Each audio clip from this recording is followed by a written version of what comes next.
প্রিয় দর্শক, আসসালামু আলাইকুম এবং অনেক অনেক শুভকামনা সবার জন্য।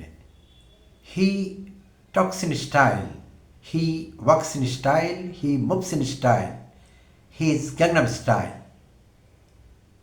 কথা বলছি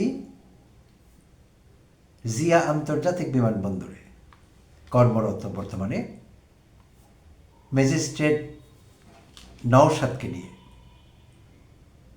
ম্যাজিস্ট্রেট নওশাদ গত নভেম্বরের শুরুর দিকে জয়েন করেছেন ঢাকা আন্তর্জাতিক বিমানবন্দরে, যেটিকে এখন আমরা বলছি হজরত শাহজালাল বিমানবন্দর, যার আগের নাম ছিল জিয়া আন্তর্জাতিক বিমানবন্দর। নওশাদ, ম্যাজিস্ট্রেট নওশাদ। তো তার সম্পর্কে বিস্তারিত বলবার আগে প্রিয় দর্শক, আমরা একটু পেছনে ঘুরে আসব। ম্যাজিস্ট্রেট সারওয়ার আলমের কথা নিশ্চয়ই আমাদের মনে আছে। র্যাবের নির্বাহী ম্যাজিস্ট্রেট ছিলেন সারওয়ার আলম। সারা বাংলাদেশ কাঁপিয়েছেন। যেখানে অভিযানে গিয়েছেন সেইখানে অপরাধীদের অন্তরাত্মা কাঁপিয়ে দিয়েছেন। খাদ্যে ভেজাল, খাদ্যে দূষণ, অনিয়ম, ওভার প্রাইসিং ইত্যাদি বিভিন্ন বিষয়ে আমরা দেখেছি তাকে অভিযান চালাতে। নির্ভীক এই মানুষটি এখন সিলেটে জেলা প্রশাসক হিসেবে কর্মরত আছেন। অতীতে আমি তাকে নিয়ে একাধিক এপিসোড করেছিলাম আমার চ্যানেল থেকে। তো আমার চ্যানেলে মূলত আমি রাজনৈতিক আলোচনা করি। আমাকে যারা সাবস্ক্রাইব করেছেন তারা সেই আলোচনাগুলো দেখতে পছন্দ করেন। আর প্রত্যাশাও এটিই থাকে আপনাদের যে আমি রাজনীতি নিয়ে কথা বলি, কিন্তু আমি ফাঁকে ফাঁকে সরকারি অফিসাররা যখন ভালো কাজ করেন আমি এদের প্রশংসা করি এবং এদের নিয়ে আমি ভিডিও বানাই। আপনারা ইতিমধ্যে দেখেছেন। এবং সরকারি অফিসাররা যখন অনিয়ম করেন সেটি নিয়ম ভিডিও বানাই। নিকট অতীতে গাজীপুর জেলার, গাজীপুর মহানগরের, যেটিকে আমরা জিএমপি বলি, গাজীপুর মেট্রোপলিটন পুলিশ, সেখানকার কমিশনারকে নিয়ে, পুলিশ কমিশনারকে নিয়ে আমি একাধিক এপিসোড করেছিলাম তার দুর্নীতি এবং অনিয়ম নিয়ে। তো অনেকেই পছন্দ করেছিলেন, কেউ কেউ আপত্তি করেছিলেন, বলেছিলেন যে তিনি ষড়যন্ত্রের শিকার, তিনি দেশপ্রেমিক ইত্যাদি অনেকে বলেছিলেন। কিন্তু না, আমি আসলে জেনে বুঝেই করেছিলাম, খোঁজখবর না নিয়ে করিনি। তো সেই জিএমপি কমিশনার কিন্তু এখন বরখাস্ত হয়েছেন। তখন তাকে পুলিশ সদর দপ্তরে ক্লোজ করা হয়েছিল, এখন তিনি বরখাস্ত, তাকে বরখাস্ত করা হয়েছে। কারণ তার বিষয়ে ব্যাপক তদন্ত হয়েছে, পুলিশ সদর দপ্তর তদন্ত করেছে আর অনিয়মগুলো প্রমাণিত হয়েছে। তো যাই হোক, ম্যাজিস্ট্রেট সারওয়ার আলমকে নিয়ে করেছিলাম প্রশংসা। আর গাজীপুরের পুলিশ কমিশনার, তার নামটি এই মুহূর্তে আমার মনে পড়ছে না, তাকে করেছিলাম তিরস্কার এবং তার অনিয়মগুলো তুলে ধরে এপিসোড বানিয়েছিলাম।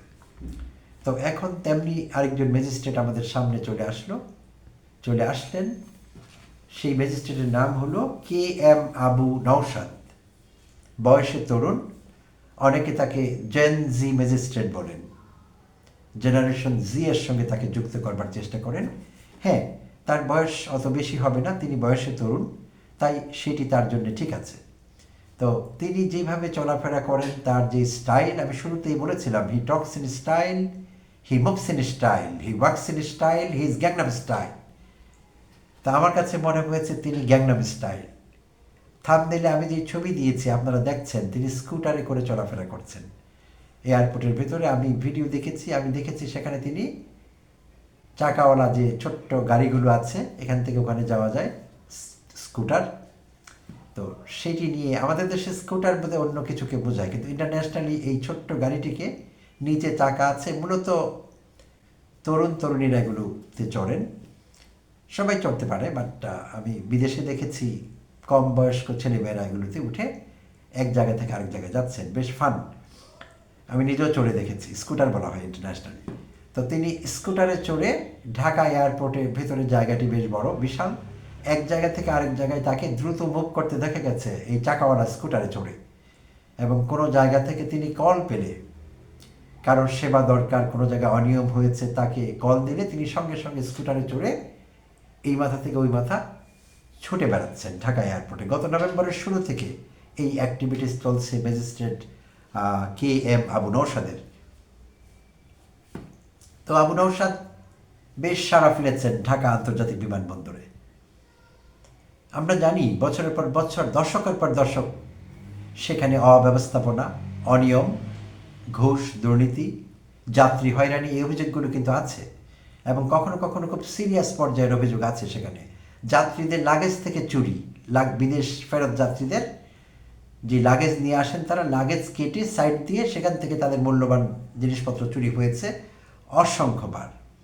এমনকি এমনও হয়েছে, আমার নিজের একটি তিক্ত অভিজ্ঞতা আছে।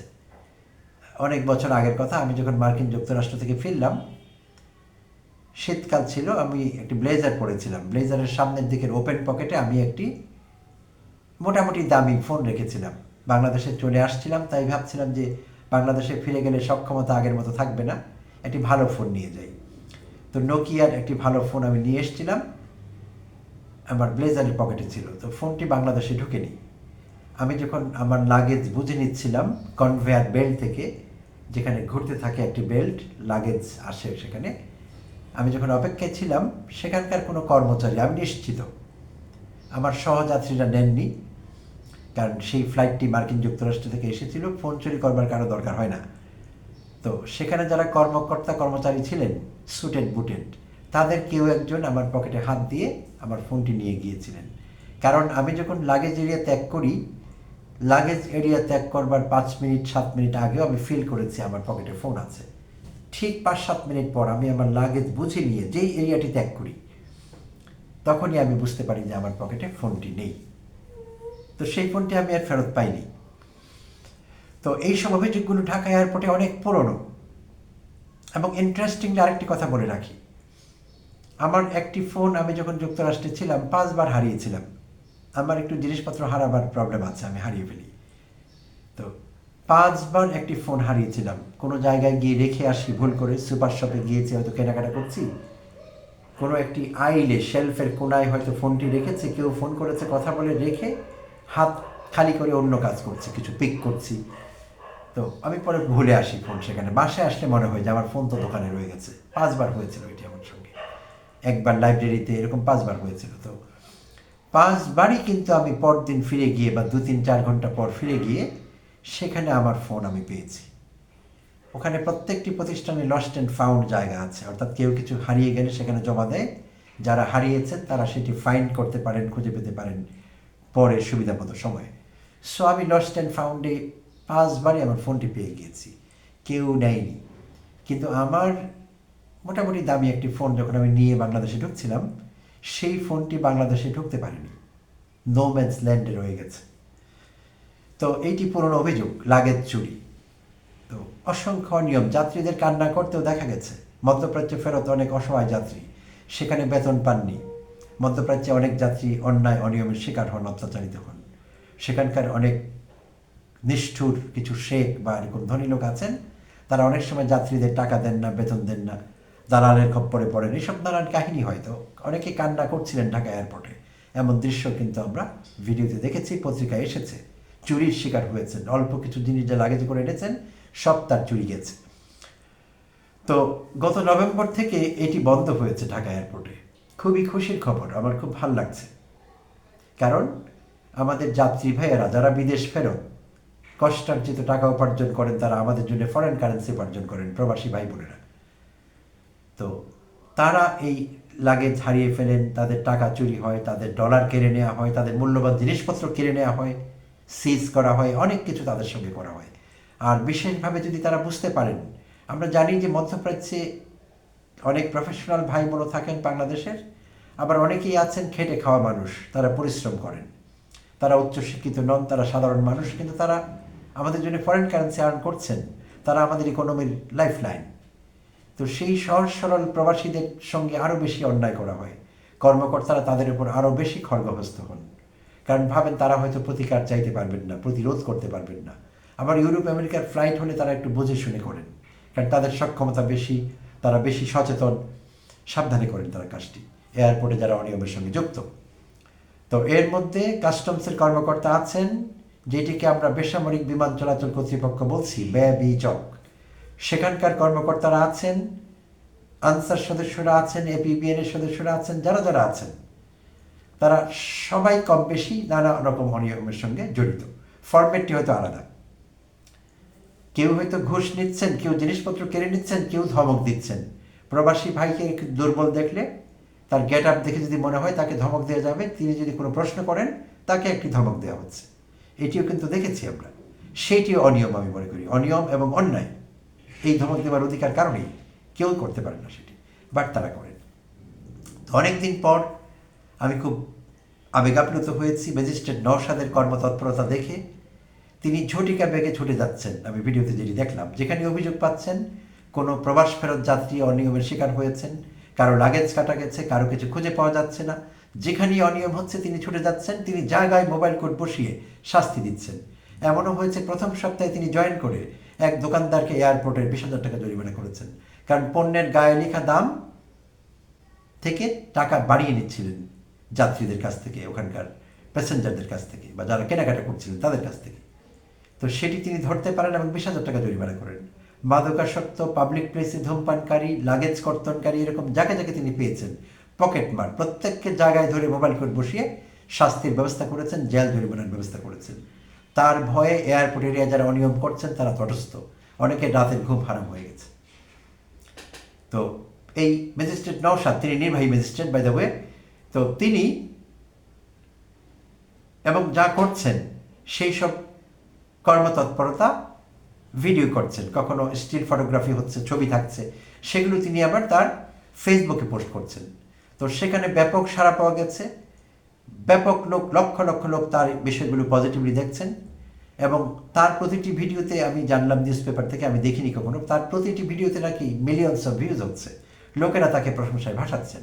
ভাসাতেই হবে, এই অনিয়মের দেশে, অন্যায়ের দেশে, চোরের দেশে, দুর্নীতির দেশে, নষ্ট রাজনীতির দেশে সরকারি সৎ নির্ভীক ভালো অফিসার কোথায়? বাটি চালান দিলেও তো পাওয়া যায় না। তাই যখন পাওয়া যায় একজন নওশাদ, একজন সারোয়ার আলম, আমরা আপ্লুত হই, আমরা তাদের প্রশংসায় ভাসাই, আমরা তাদের সশ্রদ্ধ স্যালুট জানাই। এবং এইসব অফিসার আমাদের সম্পদ। তো একজন ম্যাজিস্ট্রেট বাংলাদেশে খুব উচ্চ বেতন পান না, নওশাদ লক্ষ লক্ষ টাকা বেতন পান না, পাবেনও না কোনোদিন। তো যা বেতন পান তাতে করে হয়তো তার কষ্ট করে সংসার চালাতে হয়। আমি ম্যাজিস্ট্রেট নওশাদকে বলছি, প্রিয় নওশাদ, আপনি যেমনটি আছেন তেমনই থাকবেন। Please stay the rebel you are. আপনি যে বিদ্রোহী ম্যাজিস্ট্রেট হয়ে উঠেছেন সেইটিই থাকুন। কোনো লোভ লালসা যাতে আপনাকে স্পর্শ করতে না পারে। আপনার চলতে কষ্ট হবে, আপনার খুব প্রাচুর্য থাকবে না, না থাকলেও আপনার সম্মানের জীবন থাকবে। লাখো কোটি মানুষ আপনাকে সম্মান করছেন, করবেন আগামী দিনগুলোতে। সেটি কি কম? টাকা পয়সা হয়তো হবে, আপনি এদিক ওদিক করলে আপনার অনেক টাকা হয়ে যাবে, দরকার নেই। আপনি দেখেছেন আগে অনেকের টাকা হয়েছিল আপনার সিনিয়রদের, তারা পালিয়ে আছেন, কেউ গর্তে, কেউ বিদেশে, কেউ এখানে, কেউ ইন্ডিয়ায়। তারা ভালো জীবন যাপন করতে পারছেন না। বিদেশেও তারা রাতের বেলা বের হন শপিং করতে, দিনের বেলা বের হলে বাঙালিরা তাদের মুখে থুতু দিচ্ছে। বাঙালি ডায়াসপোরা সব দেশে বড় হয়েছে। অনেক অফিসার আমলা মনে করেন আমি টাকা কামাবো, এখানে তো থাকবো না, টাকা বিদেশে পাচার করে দিব, ছেলে মেয়ে বউ আগে পাঠিয়ে দিব, পরে ওখানে চলে যাব। আজকাল ওখানেও সমস্যা দেখা দিয়েছে, থুতু মারছে বাঙালিরা, দুর্নীতিপরায়ণ কর্মকর্তাদের মুখে থুতু মারছে। বেগম পাড়ায় লজ্জায় বেগমরা বেরোন না দিনের বেলা, রাতের বেলা বেরোন, লোকেরা ছি ছি করছে। ডায়াসপোরা বড় হয়েছে, বাঙালি ডায়াসপোরা সব জায়গায়, বিশ্বাস করুন, প্রত্যেকটি দেশে। তাই বলছি, এইসব দুর্নীতির টাকা, অনিয়মের টাকা, এই টাকা কামিয়ে কোটিপতি হওয়া কোনো দরকার নেই। এইসব মানুষকে কিচ্ছু দেয় না, অধপতিত জীবন দেয়, মর্যাদাহীন অধপতিত দাসোচিত জীবন পায় যারা এগুলো করে। সো নিশ্চয়ই আপনি সেই জীবন চান না। তাই আপনি একজন বিদ্রোহী ম্যাজিস্ট্রেট হয়ে উঠেছেন। আপনি যেটি সঠিক সেটিই করছেন, আপনি দেশের সেবা করছেন, আপনি সত্যিকারের দেশপ্রেমিক, এবং আমরা আশা করব আপনি দেশপ্রেমিক থাকবেন, এবং আপনাকে দেখে আরও হাজার হাজার অফিসার উৎসাহিত হবেন এখন এবং আগামী দিনে। আপনি হতে পারেন অনেকের জন্য রোল মডেল, অনুকরণের আদর্শ। সেইটি আপনার কাছে আমাদের প্রত্যাশা। আর সরকারের সংশ্লিষ্ট দপ্তরকে বলছি, আমরা যাতে এমন শুনতে না পাই যে 2 মাস পর ম্যাজিস্ট্রেট নওশাদকে বদলি করা হয়েছে। কারণ আমরা জানি এয়ারপোর্টে অনেকের সমস্যা হয়েছে, এখন ব্যাংক অ্যাকাউন্ট অনেকের থিন হয়ে গেছে, আগে ফ্যাট ছিল, এখন নেই সেটি। তো এই জন্যে কোনো রকম ছল চাতুরি করে নওশাদকে এয়ারপোর্ট থেকে ভাগিয়ে দিলে সেখানে আবার হালুয়া রুটি ভাগ বাটোয়ারা করে খাওয়া যাবে। আমরা যদি এরকম কিছু জানতে পারি, খবর করে ছেড়ে দিব যে অথরিটি এমন চেষ্টা করবে। নওশাদকে সময়ের আগে সেখান থেকে যদি কেউ বদলি করবার দুঃসাহস দেখায়, তাহলে জনগণ হিসেবে আমরাও আমাদের দুঃসাহস দেখাবো। ইয়েস, এটি নতুন বাংলাদেশ। আপনারা আগে যা ইচ্ছে তাই করে পার পেতেন, এখন পাবেন না। সময় পাল্টেছে, সময় এখন আমাদের অনুকূলে। হ্যাঁ, যদিও সব জায়গায় এখনও দুর্নীতিপরায়ণ কর্মকর্তা এবং হাসিনা লেসপেন্সাররা বসে আছে, আওয়ামী লীগের লোকেরা বসে আছে, তাতেও কিছু আসে যায় না। দেশ পাল্টাবে, পাল্টেছে কোনো না কোনো ফরম্যাটে, অল্প হলেও, এবং আমরা সেটি আরও বাড়িয়ে নেব। সময় লাগবে হয়তো, আমরা আশাবাদী। ধন্যবাদ প্রিয় দর্শক, ভালো থাকবেন।